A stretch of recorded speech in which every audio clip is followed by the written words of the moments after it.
Aujourd'hui, vous risquez de me trouver une mine un peu différente. Je ne suis pas malade, je ne suis pas quoi que ce soit, je suis juste pas maquillée, évidemment. J'ai pas eu le temps de le faire, ni même l'envie ni la motivation, et j'étais même partie pour me dire je vais pas filmer aujourd'hui parce que si je filme avec une tronche pareille, qu'est-ce qu'on va pas venir me dire, quoi. Puis finalement, j'ai trouvé que c'était un peu une raison bidon. Donc tant pis, je filme tel que je suis. Et vous n'allez pas le regretter parce qu'on va aborder là un sujet qui mérite vraiment à ce qu'on en parle.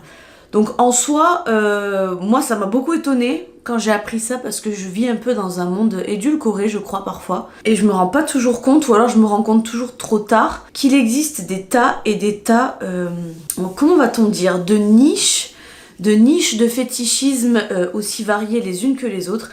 Et c'est vrai que là, en étant enceinte, j'ai découvert une nouvelle niche de fétichisme. Fétichisme, entendez bien là, le fétichisme sexuel. Et nous allons donc parler de la maïeusophilie. Alors avant de vous expliquer ce qu'est la maïeusophilie, je vais vous expliquer comment je l'ai découverte. Donc c'était un jour sur Instagram, je me suis réveillée et j'ai vu que j'avais des messages en privé, donc je les consulte. Et je vois qu'il y avait deux personnes qui m'écrivaient à propos de la grossesse. Donc à ce moment-là où c'était écrit, aucun moyen pour moi de savoir si c'était plutôt une fille ou plutôt un garçon qui me posait des questions.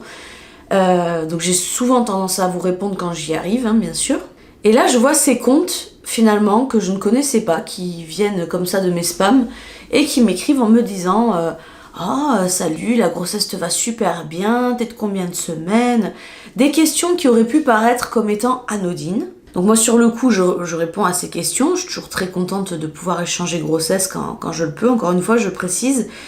Et au fil de la journée et même au fil des jours tout court, je me suis rendu compte que se cachaient derrière ces comptes-là des hommes, et des hommes qui avaient pour fétiche justement les femmes enceintes.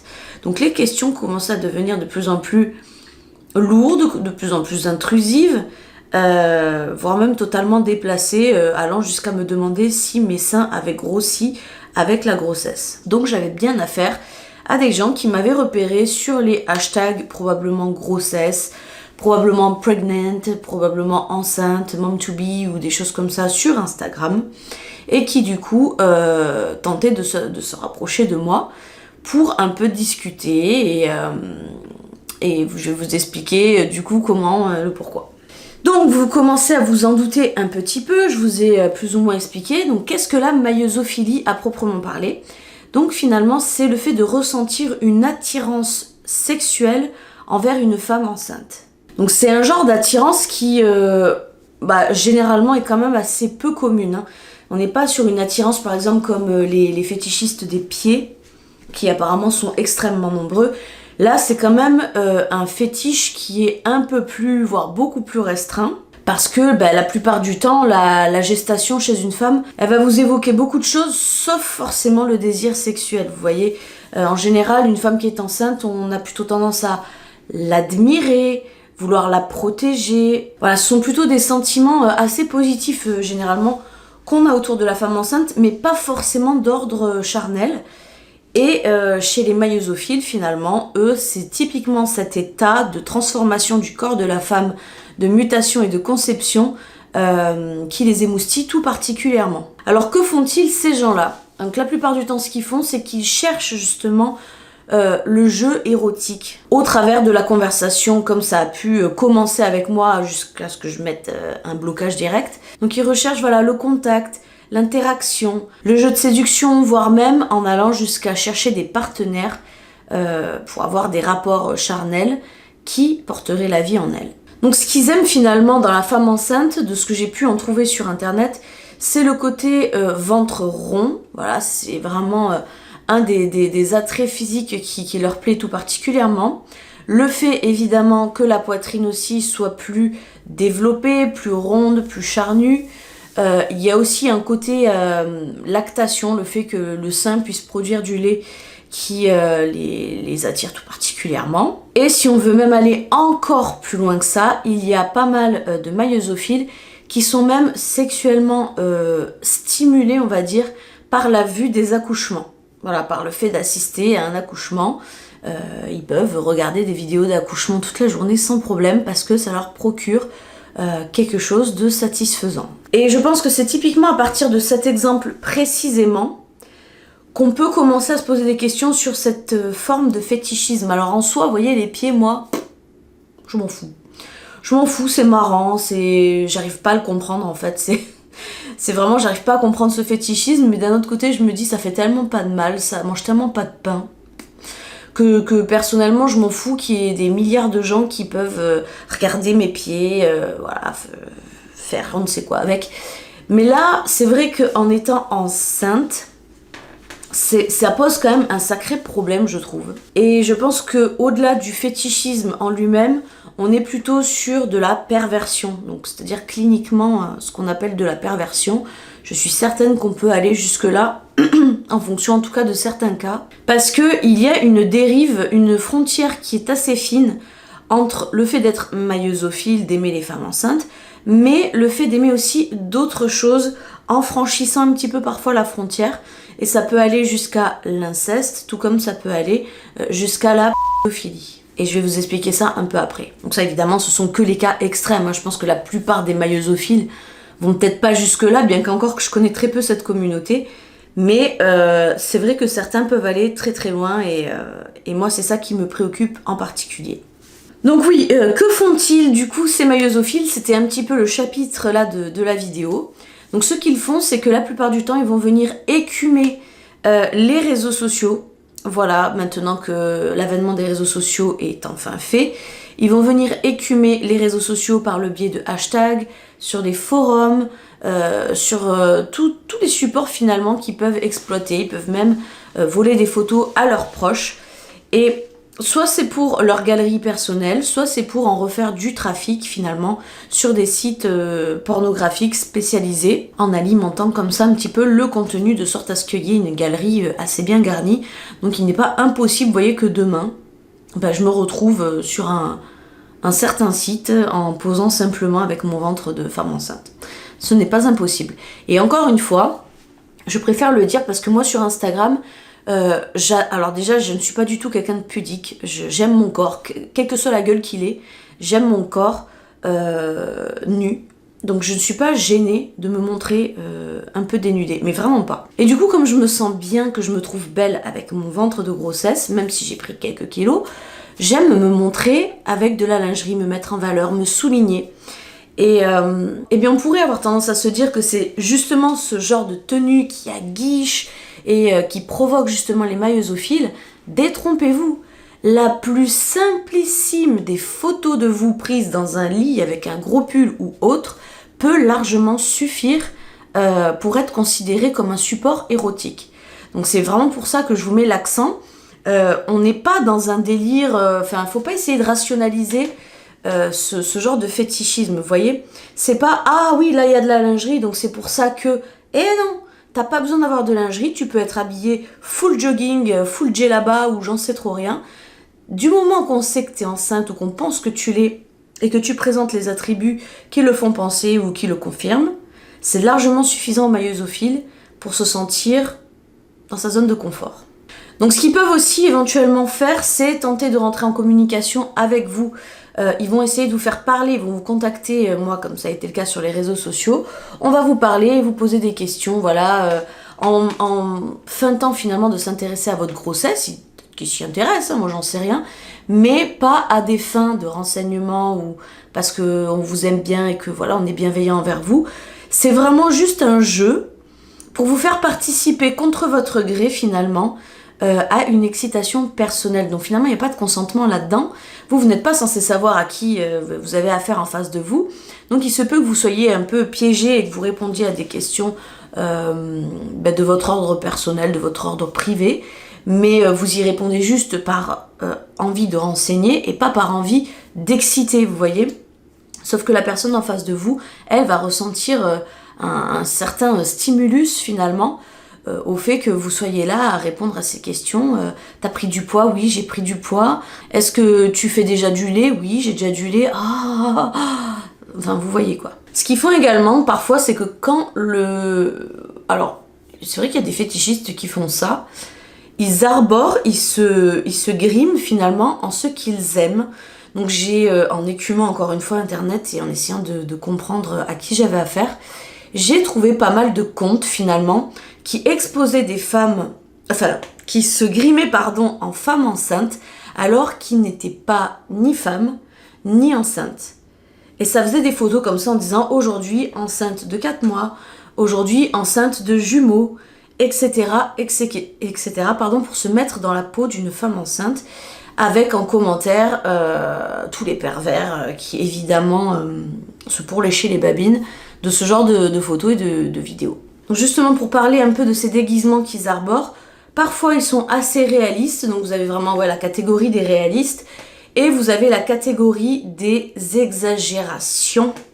Donc où là, on comprend vraiment finalement ce qui attire un maïeusophile, parce que tous les attraits finalement qui leur plaît sont extrêmement exagérés. Je vais vous mettre des photos d'illustration pour que vous puissiez vraiment vous projeter et comprendre. Voilà, il y a vraiment des photos où le ventre est surdimensionné, la poitrine est surdimensionnée. Donc voilà, on est vraiment dans toutes les formes, tous les recoins sont exploités au niveau de ce fétichisme. Cela dit, il existe parfois aussi des femmes qui sont un peu complices ou qui se plaisent en fait à jouer le jeu pour les maïeusophiles. Ce sont des femmes finalement qui ne sont même pas enceintes, mais qui ont naturellement le ventre arrondi par exemple et les seins naturellement arrondis, qui vont se présenter comme étant des femmes qui aiment qu'on les prenne pour des femmes enceintes, et qui vont se prendre en photo comme ça avec des mains sur le ventre ou quoi que ce soit, avec quand même un discours qui cherche un petit peu à solliciter celui à qui ça plaît, hein. C'est pas des photos avec des descriptions anodines évidemment, ce sont des personnes qui sont là vraiment pour jouer, pour faire du roleplay, et donc elles sont là à mimer le fait qu'elles soient enceintes, et les hommes, pour certains hommes, c'est un leurre qui est excellent parce que c'est une femme avec la grosse poitrine, le ventre rond, donc du coup ils sont là à plus facilement pouvoir s'imaginer, se projeter. Et vu que certains veulent passer à l'acte, alors je crois que c'est la suite, faut que je vérifie mes notes. Non, j'en ai parlé avant. Vu que la plupart rêvent vraiment d'avoir des rapports avec des femmes enceintes, c'est vrai qu'avec ce genre de personnes-là, qui ne le sont donc pas, mais qui y ressembleraient avec un peu d'imagination, sont des profils alternatifs assez intéressants finalement pour celui qui voudrait conclure son fantasme en réel. Et enfin, pour conclure un petit peu avec ce qu'ils sont capables de faire, parce que là on est vraiment encore toujours dans le chapitre de qu'est-ce qu'ils font ces maïeusophiles, vous avez des cas, donc on récapitule pour faire peur à personne. Le fait d'être maïeusophile, déjà, c'est quelque chose de rare. Parmi cette communauté ultra infime, il y a des gens encore plus infimes qui vont jusqu'à parfois provoquer des agressions sexuelles envers les femmes enceintes, justement pour assouvir un peu leurs pulsions. Et ces agressions, elles peuvent se manifester par le fait de se faire un peu approcher de trop près dans un lieu public, dans un train, dans un bus, dans un tramway, de se faire un peu frotter par devant, par derrière, par je ne sais où. Mais elles peuvent aussi parfois être très brutales, allant carrément jusqu'à la capture et le viol, pour avoir finalement accès à ce corps qui les attire tant. Et là où c'est quand même assez grave, je trouve, c'est que, en fait, les agressions, quand elles arrivent, quand elles existent, elles peuvent être très, très brutales, vraiment très brutales, parce que le maïeusophile, il peut être amené à se dire que l'état de grossesse, enfin, c'est même pas qu'il est amené à se dire, c'est qu'il a conscience que l'état de grossesse est limité dans le temps. Vous voyez, il est limité dans le temps, et le stade de sa préférence est souvent vers la fin.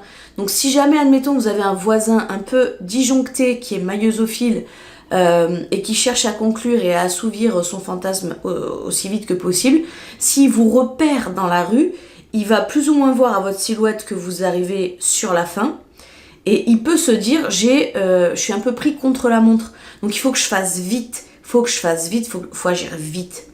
Donc quand tu es vraiment dans un état d'esprit de prédateur, tu peux aller jusque là, et du coup ça peut donner des agressions qui sont d'une extrême violence, par la peur finalement de perdre l'accès à ce corps qui leur plaît, quoi. Et surtout de pas savoir est-ce que ça va se reproduire un jour et quand ça va se reproduire. Donc voilà, ça leur monte un peu parfois la pression comme ça. Et bon, je suis en train d'expliquer finalement le pourquoi est-ce que les agressions peuvent être aussi virulentes. Donc maintenant on va parler de là où c'est dangereux pour moi et que c'est pas simplement un fétichisme comme un autre. Eh bien c'est que moi je trouve que c'est un fétichisme, j'ai même envie de parler de perversion. C'est une perversion qui est immorale sur bien des aspects. Donc je vais essayer de ne pas juger bien évidemment, mais voilà, le vocabulaire existe pour ça, donc on va mettre des mots quand même sur ce que je conçois. Donc déjà la première des choses qui peut être immorale et dangereuse en fonction de votre niveau de tolérance bien entendu, c'est le fait que si jamais vous êtes voilà, dans un monde aussi édulcoré que le mien parfois, que vous postez innocemment vos photos sur Facebook, sur Instagram, sur une toute autre plateforme, même sur YouTube, votre contenu image peut être largement volé, détourné et peut circuler du coup sur un marché de la maillosophilie. Donc vous pouvez très largement vous retrouver sans même le savoir sur des listes, dans des galeries, sur des sites qui ont une visée pornographique et du coup qui attirent des personnalités avec un grand risque finalement d'être déviants, d'être des déviants. Et parmi les déviants parfois, ils vont avoir un coup de cœur sur l'une d'entre vous et ça peut tourner assez mal, ça peut tourner à du harcèlement, ça peut tourner à une recherche d'être en contact avec vous coûte que coûte.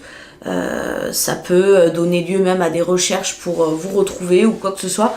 Donc ça c'est un risque auquel on s'expose. Bon après c'est pas que pour la maillosophilie ou le fait d'être enceinte, c'est un risque de toute façon qui existe partout.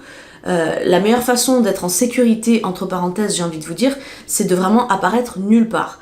Sauf que non, voilà, moi je suis pas de celle-là. Je veux dire, je vais pas m'arrêter demain de faire des photos en lingerie ou de partager des photos de moi sous prétexte que ça peut être piqué.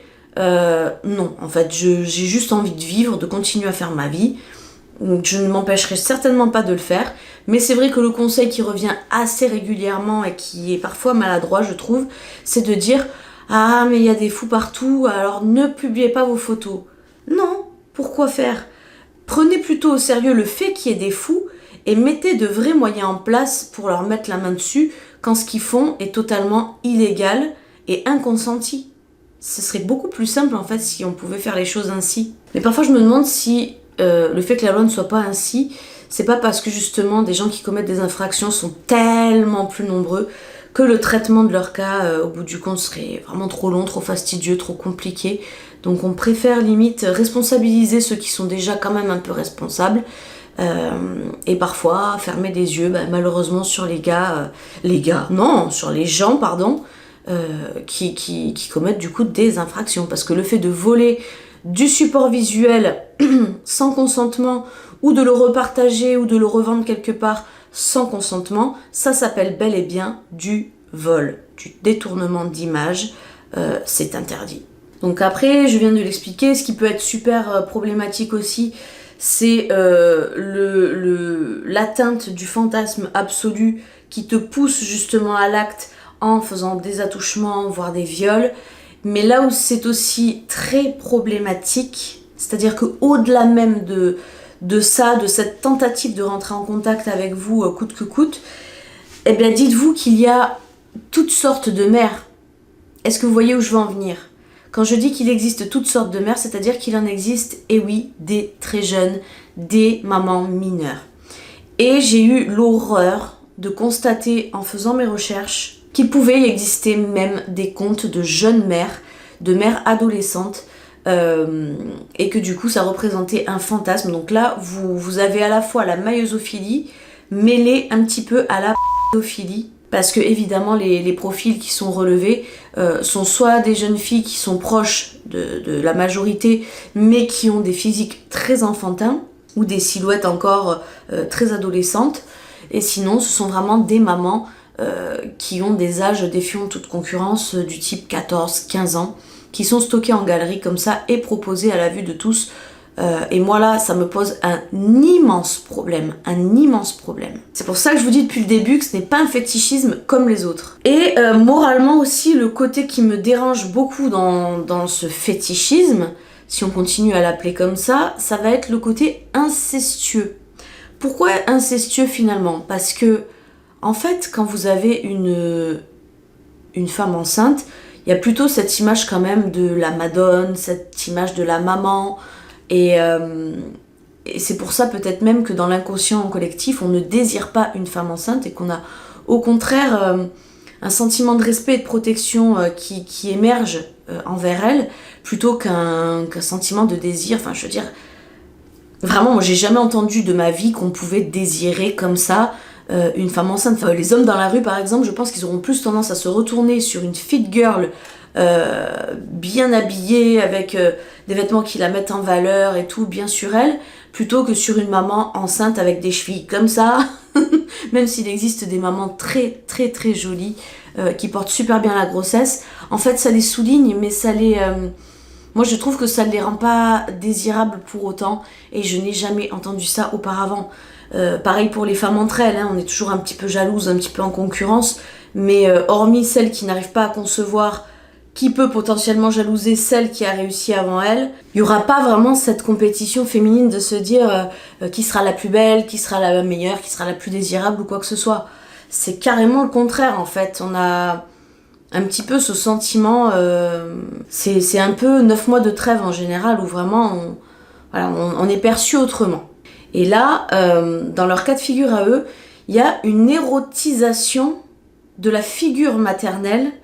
Donc c'est ça qui fait qu'on est sur quelque chose d'assez proche finalement de l'inceste, parce que même si c'est insidieux, même si c'est pas frontal, voilà, c'est pas leur mère particulièrement qui le désire, il y a quand même un côté de je désire une maman, je désire une mère, et bah voilà, moi ça m'enchante pas des masses, à titre totalement personnel, ça me met pas très très très à l'aise. Ensuite, est-ce que tout ça est légal? Et de franchir la limite du légal avec tous les exemples que je vous ai cités juste avant, bah c'est pas illégal, bien sûr qu'on a le droit d'être fétiche de ce qu'on veut, tant qu'on ne passe pas à l'acte de quoi que ce soit. Donc en soi, non, il n'y a pas grand chose à faire contre ça, si ce n'est que vivre avec, cohabiter avec. Heureusement qu'ils sont pas censés être beaucoup. Mais encore une fois, je pense qu'il y en a tellement qui se cachent de ça que les chiffres qu'on nous annonce ne sont peut-être pas les chiffres les plus objectifs. Je vais juste apporter une conclusion avec un point de vue un peu personnel. Voilà, je vais essayer encore une fois de pas trop juger, mais c'est compliqué. Tout le monde juge, de toute façon sur internet. Tout le monde dit je ne juge personne, mais tout le monde juge. Donc merde. Donc moi ce que j'en pense finalement, c'est que avant l'avènement d'internet, les gens qui avaient ce genre de déviance finalement étaient comme un peu obligés quand même de se dissimuler. Ils avaient conscience de pas être comme les autres et d'avoir un peu un truc, oui, pas comme les autres. Donc il y avait une sorte de secret du fait qu'ils se pensaient un peu tout seuls à être comme tels, et peut-être même qu'ils essayaient de s'auto-raisonner finalement en se disant mais pourquoi je suis comme ça, il faudrait peut-être que je sois autrement, il faudrait peut-être que ça change. Donc voilà, ça en soi, je parle pas évidemment de toutes les minorités, il y en a plein qui ne font de mal à personne et qui ont le droit de revendiquer un quoi aux caisses. Mais dans ce cas de figure qui est un peu problématique, j'avoue que je préférais l'ancienne époque où évidemment tu avais un peu la honte de ce genre de choses. Mais avec internet maintenant, on donne la parole, on donne une audience à ces gens-là, et finalement les réseaux sociaux ont permis de se sectariser un petit peu. Chacun appartient à un petit groupe, vous voyez. On est une grande population, comme une grande cellule, avec plein de petits œufs à l'intérieur, et chaque œuf représente un peu une catégorie dans laquelle se caser. Et du coup, maintenant qu'ils ont trouvé un petit peu des épaules, qu'ils se sentent moins seuls, que la parole est ouverte, qu'ils peuvent échanger entre eux, etc., etc. Mais moi je trouve qu'il y a un risque d'endoctrinement, il y a un risque qui s'engraine entre eux, et parfois même que le simple magnésophile light, entre guillemets, se fasse un petit peu enrôler l'esprit par ceux qui sont extrêmement déviants, et finalement qu'on lui dise on est comme ça, c'est pas grave, en fait on a le droit. Et en étant dans des genres de clusters de gens qui ne pensent que de la même manière, il y a une escalade du pire. Que vont-ils faire un beau jour? Capturer les femmes, les mettre volontairement enceintes pour pouvoir abuser d'elles pendant 9 mois? comment ça se passe en fait. Dieu sait si ça n'existe pas déjà, vous voyez. Donc en fait, on peut aller super loin et c'est pas de la science-fiction, c'est juste du bon sens. Du bon sens, l'être humain, il peut aller hyper loin parce qu'il est toujours en demande de plus. Et aujourd'hui, il n'y a plus rien qui l'impressionne, il n'y a plus rien qui le fait vibrer, qui le sensationne. Donc il est obligé, presque parfois, de provoquer le pire pour pouvoir se sentir vivant. Donc voilà pourquoi, à mon humble avis, il n'est pas toujours très raisonnable de normaliser des comportements à caractère pervers et prédateur. C'est extrêmement dangereux. Donc c'est vrai qu'à première vue, on pourrait en rigoler. Oh, maïosophile, il aime bien les femmes enceintes. Oh, mais c'est bizarre. N'en rigole pas trop, en fait. N'en rigole pas trop, parce que tu sais pas, au bout du compte, à quel point derrière peuvent se cacher des choses atroces. Voilà, j'en ai terminé avec cette vidéo. Je sais pas si je vous aurais appris quelque chose ou non. N'hésitez pas à nous partager en commentaire ce que vous en pensez. En tout cas, je vous remercie de m'avoir écouté et on se dit à très vite dans une future vidéo. Bye bye!